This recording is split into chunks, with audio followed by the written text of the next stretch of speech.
That's where we find WDSU sports anchor Chris Miles.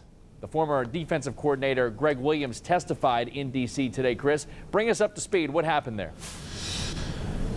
Like you said, it's been a long day for both Jonathan Vilma and Will Smith. They played in that Thursday night game, which ended about midnight Eastern. And by 7:15 this morning, they were here in Washington, D.C. Both Smith and Vilma, they arrived together and they spent about 6 hours as Gregg Williams, the man who accused Jonathan Vilma and Will Smith of being the ringleaders behind the bounty program. Well, they got to see Gregg Williams face to face for the first time since those accusations became public and since Gregg Williams signed that sworn affidavit in September.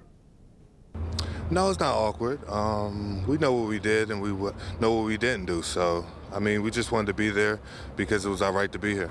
I really don't want to get into the details of it, but you know what I mean? I'm happy that I was able to be present. You know, everything that happened is kind of confidential.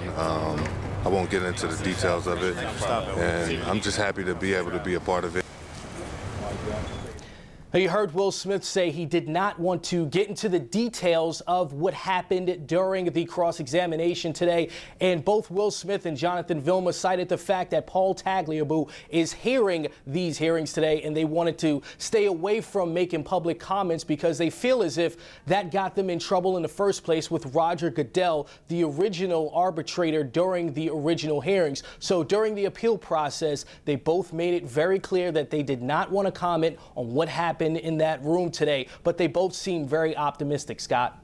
All right, so yeah, the on-camera demeanor was something that we saw. Off-camera, they seemed to be encouraged by what took place behind closed doors today?